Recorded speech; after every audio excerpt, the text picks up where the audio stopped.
conditions of our rotational presence. Secretary Austin will also travel to Lithuania to meet with the Lithuanian President, the Prime Minister, and the Minister for National Defense as well.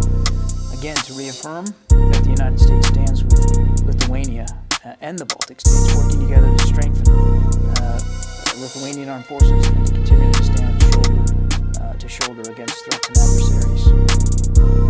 Separately, Secretary Austin does plan to meet jointly with his counterparts from Lithuania, Estonia, and Latvia together, and he'll have a chance as well to visit with some U.S. service members that are there in Lithuania.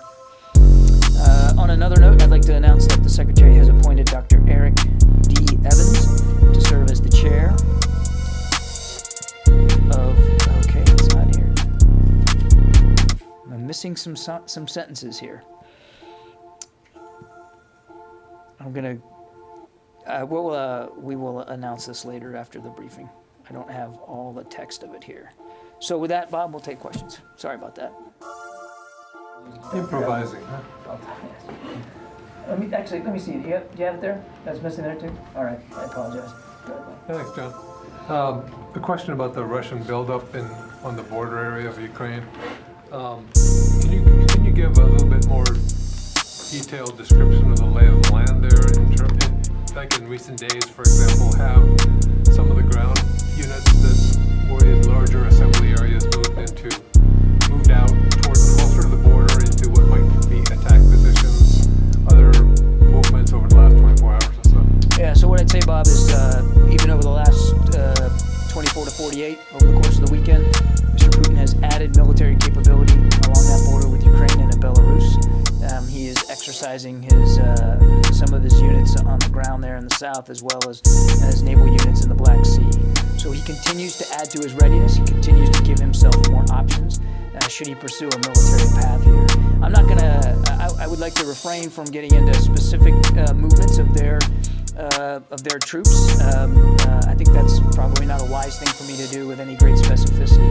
I would just say this, that he continues to advance his readiness should he choose to go down a military path here. Should he choose to invade again, he is doing all the things you would expect him to do to make sure he's ready for that option or options. For example, what they've called exercises have ended in any way or are changing in any way their presence? I want to be careful to characterize another nation's exercises. We've seen them conduct these exercises in recent days. Exercises are designed to make you ready. And that gets to my previous point. He continues to do the things that you would expect one to do if one was planning on a major military action, and that is to sharpen the readiness and to add to the capabilities of his force. Now look, we obviously don't want that to be the outcome. And neither do the Ukrainians, and certainly neither do our NATO allies. And Foreign Minister Lavrov said earlier today that, or seemed to indicate that he still thinks there's oxygen here for diplomacy. We would welcome a pursuit of that path by the Russians, because we too believe that there still should be and can be a diplomatic path forward. Jen? Suggesting that Putin has not taken a decision to invade Ukraine? We still don't believe that some final decision has been made. How is it that communications continue? And we just heard from President Zelensky that he's been told that an invasion will happen on February 16th, which is Wednesday. How do you reconcile Putin hasn't taken a decision, but an invasion is happening on the 16th? I'm not going to talk about specific intelligence assessments. I think you can understand that. We have said for a while now that military action could happen any day.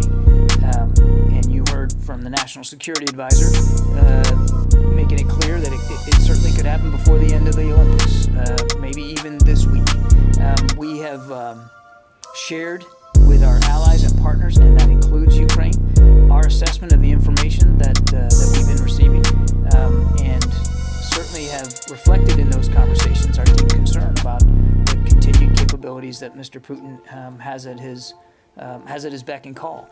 So I won't get into a specific date. I don't think that would be smart. I would just tell you that it is entirely possible that he could move with little to no warning.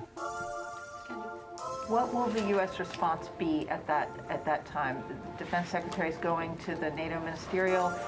Are we talking about the NATO response force being activated? What would we expect to see? President Biden has made clear that should there be another incursion into Ukraine, that the United States would respond swiftly with severe economic consequences. I won't speak for the alliance. A decision to activate the NATO response force is a decision that the NAC has to make, the North Atlantic Council has to make. That's not something that the United States would unilaterally call into being. I will only add this, and this is why a couple of weeks ago we talked about making our contribution to the response force more ready, and so we've done that. And one of the messages that the Secretary will carry with him to NATO is that our contribution to the NATO response force, should it be called, should it be activated, they'll be ready to go.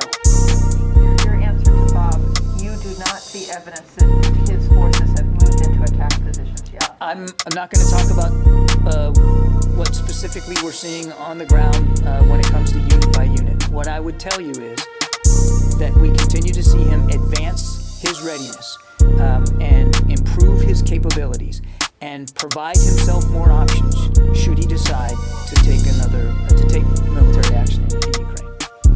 Let me go to the phones here. I promise I'll get to everybody. We'll be here as long as you want. Tom Squitieri. Hey, John. Good afternoon. Thank you very much.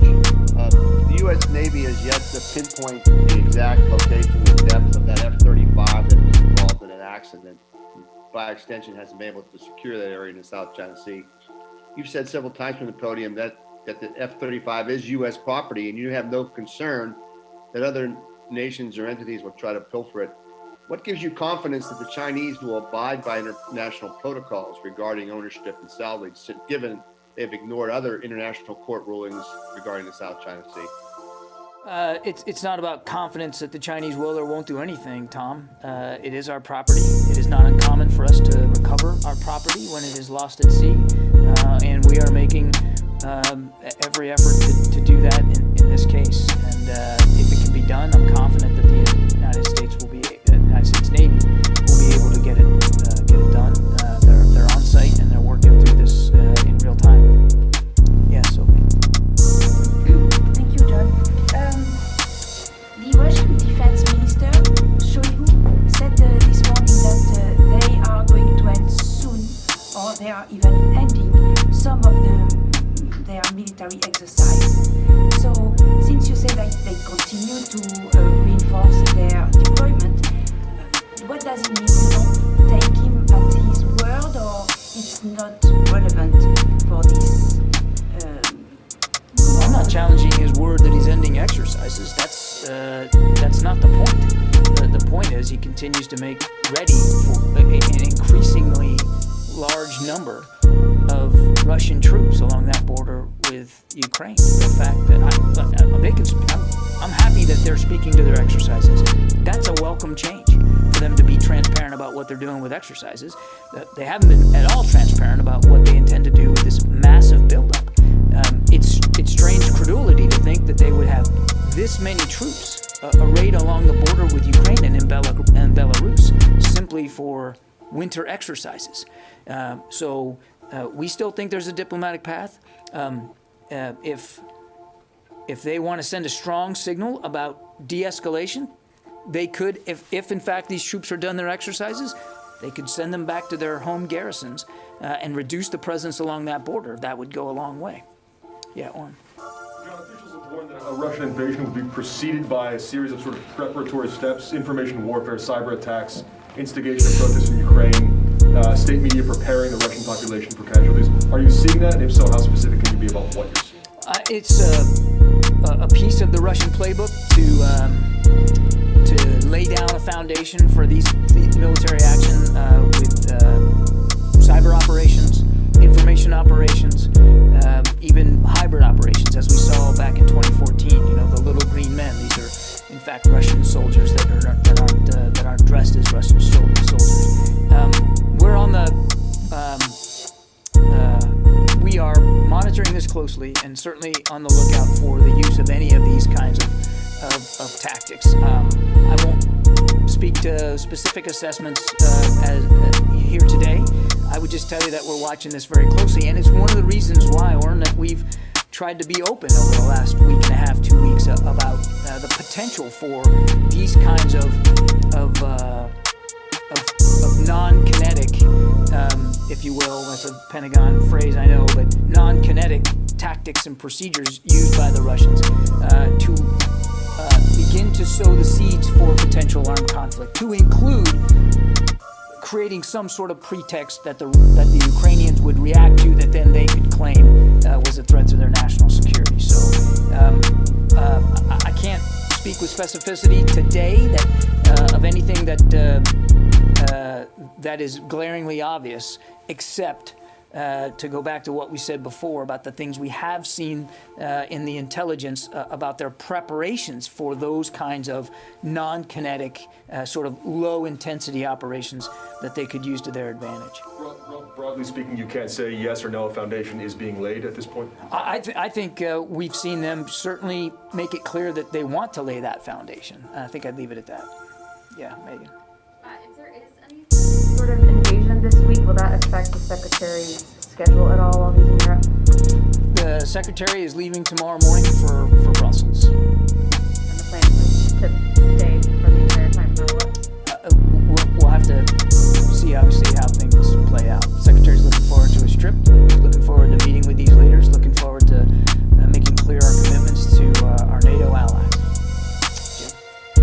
John, just what role is China playing in this whole Ukraine-Russian aspect? And is the Defense Secretary worried about the role they're playing? We certainly have been watching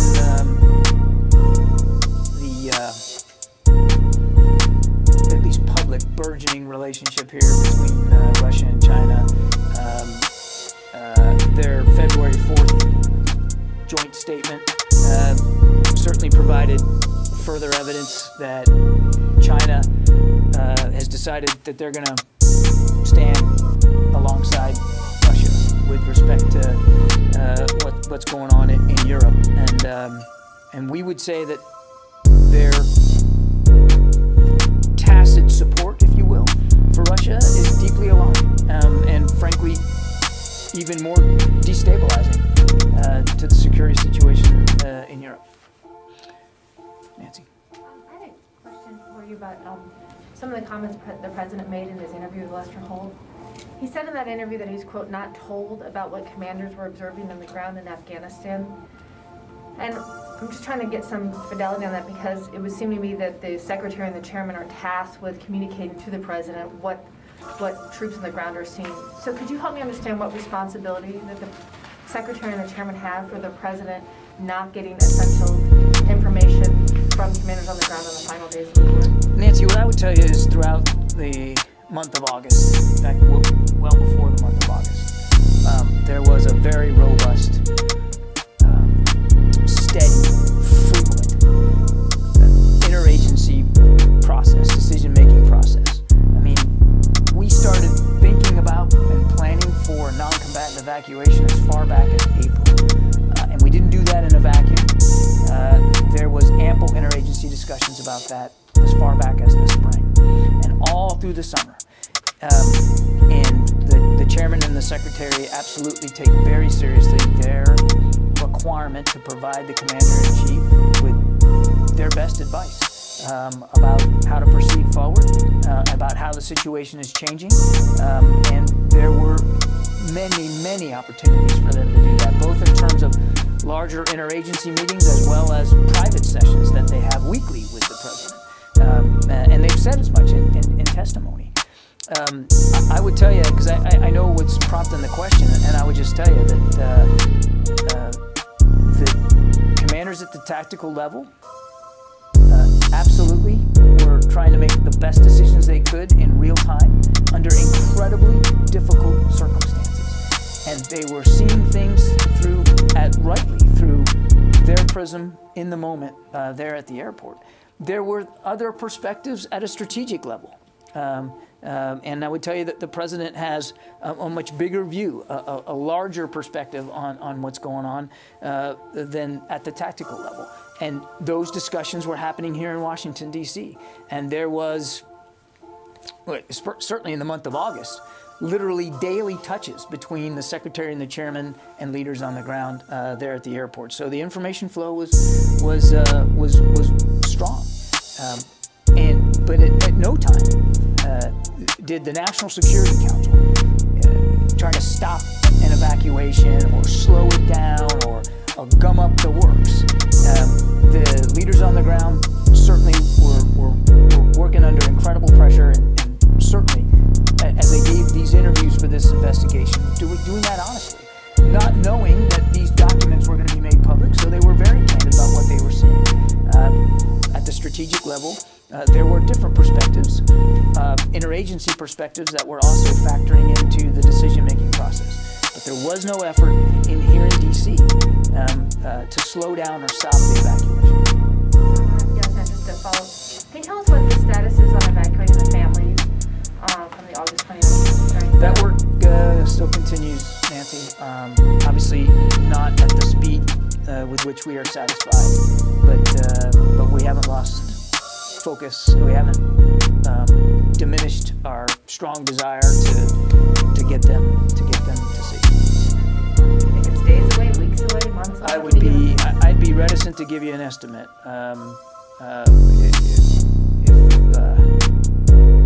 If we had total control, it would have been months ago. But I just don't have an estimate for you. I can just assure you that it's not been forgotten, and that there's a deliberate, concerted effort to do the right thing by those family members and get them to safety here in the United States. Yep. Let me go to the phones. Jeff Schogel. Thank you. The United States is certainly taking a number of precautions that indicate it believes war is likely, including closing the embassy in Ukraine. Is there any chance that U.S. troops in Europe is it possible that Europe might be part of the combat zone tax exclusion, in which troops in Europe would not pay taxes on their pay? Jeff, the president has made clear that U.S. troops are not going to be fighting in Ukraine. The troops that we have added to the already 80,000 that are based in Europe are going to reassure our allies and our partners to deter aggression against the alliance, to conduct some joint training. So I know of no decision or no need to change the parameters of the European theater with respect to combat zoning tax exclusion. Mike Brest, the Examiner. Hi, Mr. Kirby, thank you. How many people, or how many civilians does DOD now believe were killed in the Avila raid? I would tell you, when we briefed this out, we indicated that a total of 7 individuals were killed. 3 of them of the 7, of course, were Mr. Abdullah, and then his lieutenant on the 2nd floor, as well as his wife, who was in fact a combatant. So of the 7 that we have talked about, we know 3 of them were combatants, and that's the estimate that we have right now. But we have certainly seen numbers higher than that, and we're not in a position to dispute those numbers because we didn't stay on site for more than 2 hours, as was the plan, and we're not going to certainly rule out the possibility that in that explosion on the 3rd floor, additional individuals, whether they were combatants or not, can't say, since that explosion happened before our troops got into the building. But it's not out of the realm of the possible that additional people could have been killed in that initial explosion and buried in the rubble, and we didn't see them. Again, we weren't on site for very long. So 7 is the number that we know of. But we do believe a sense of humility here. We don't know. We can't confirm that there weren't others that Mr. Abdullah decided to take with him when he exploded that device on the 3rd floor. Janie. Thank you, sir. President Biden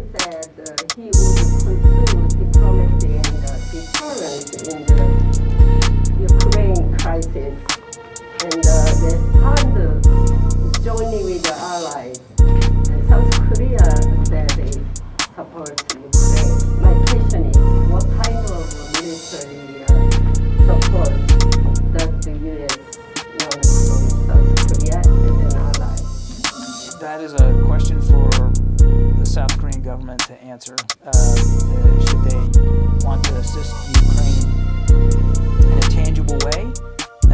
Certainly that, I'm sure that the Ukrainians would welcome that. We've noted, and I've said before, that many of our other allies in NATO are also finding ways to support Ukraine, but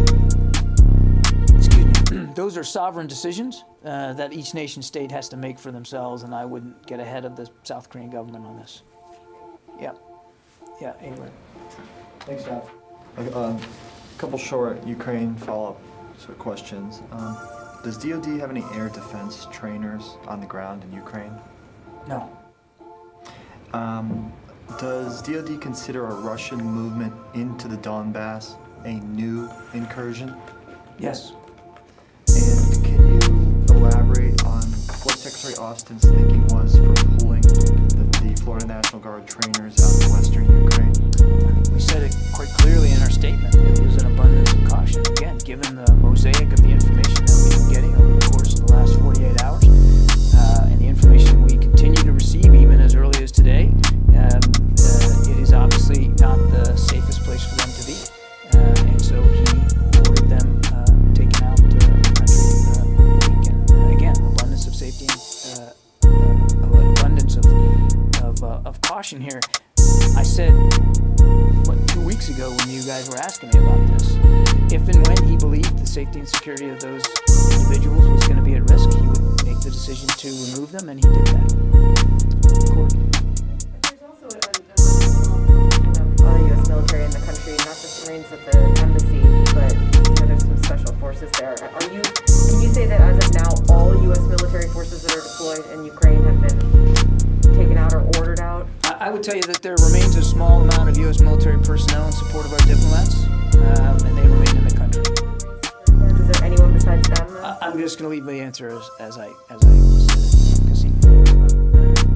Secretary Austin ordered 3,000 additional troops to Poland.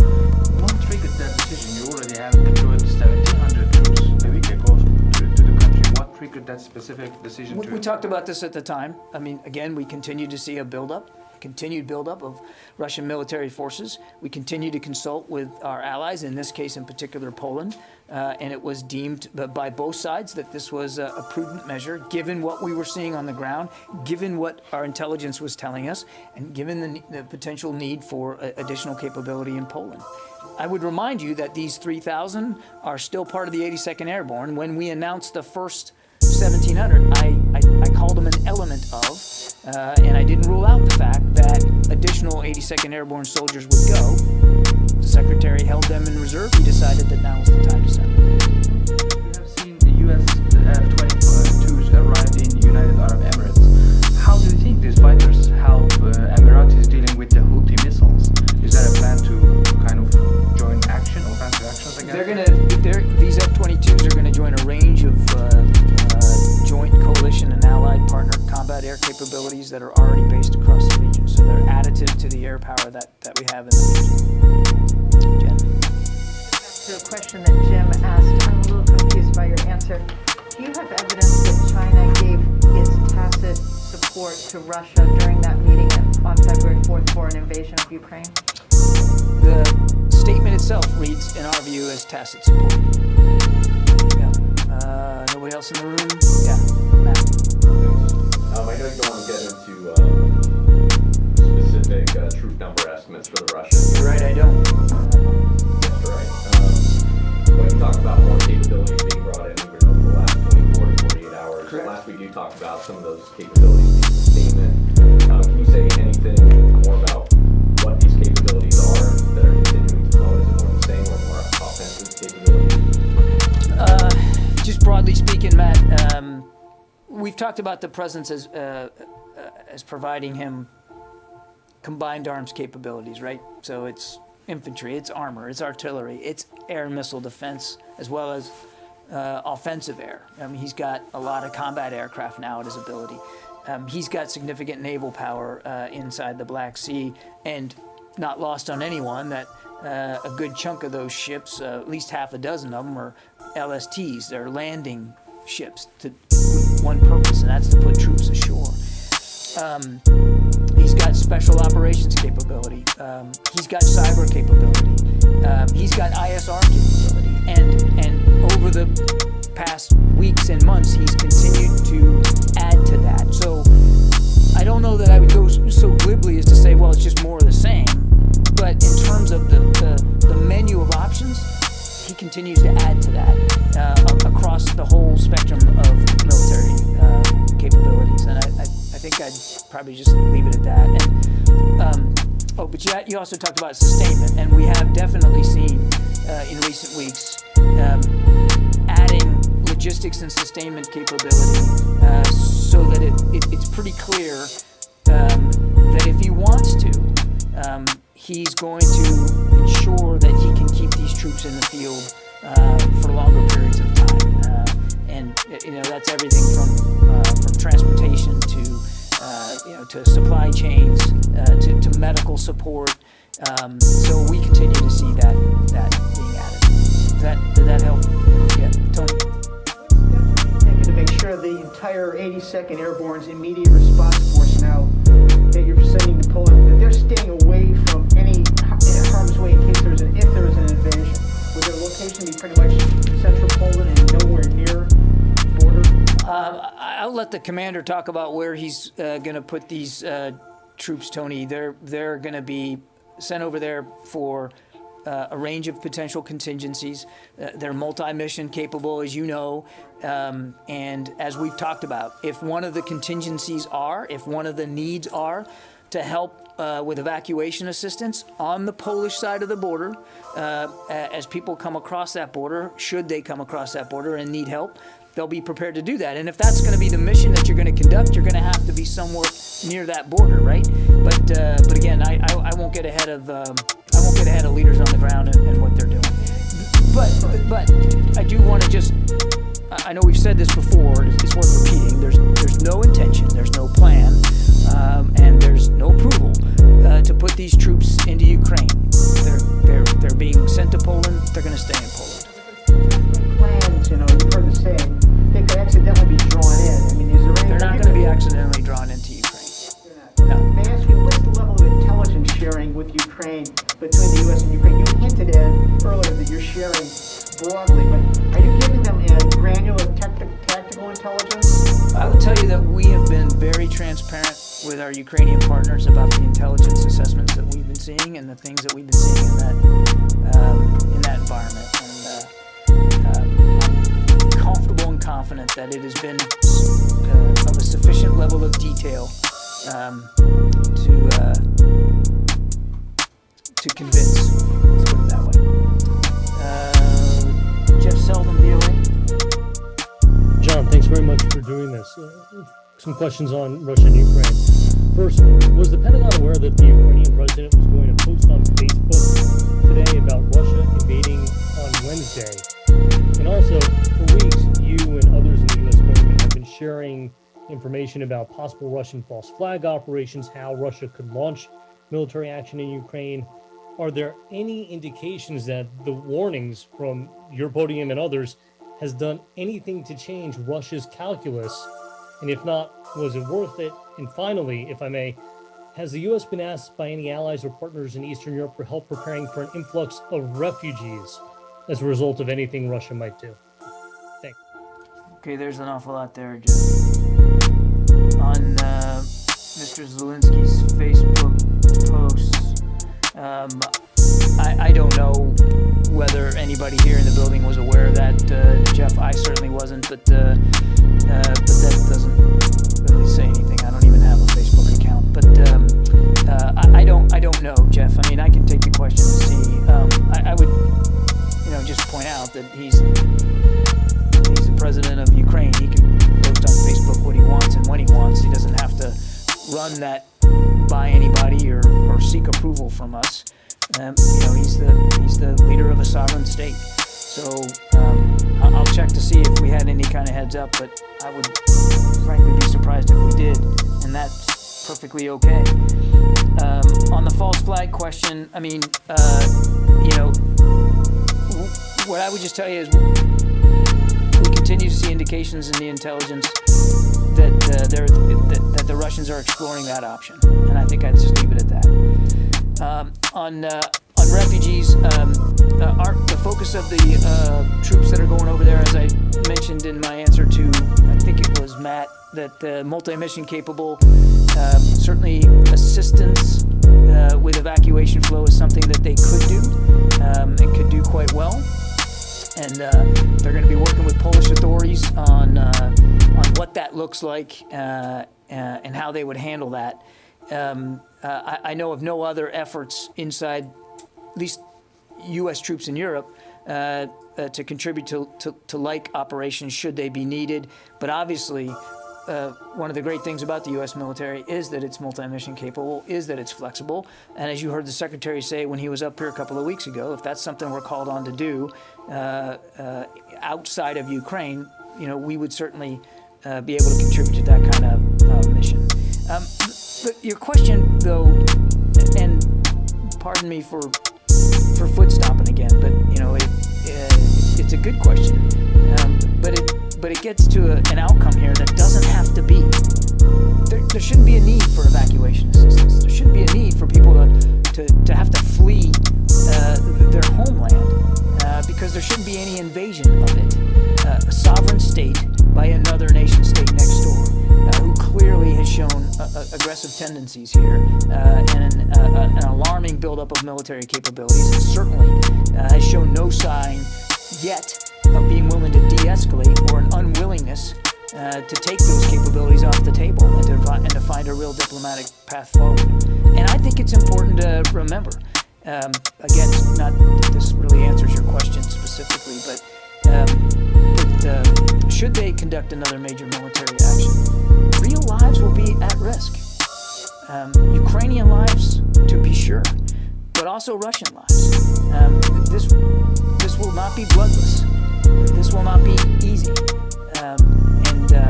And not only will you see people trying to flee the country, but you're going to see people seriously hurt and seriously killed as a result of it. And there's no reason for it.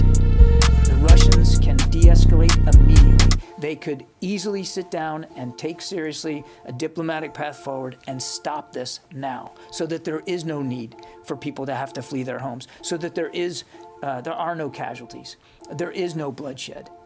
It's within Mr. Putin's power to make the right decision now, and obviously we hope to see him do that. Okay, thanks everybody, appreciate it.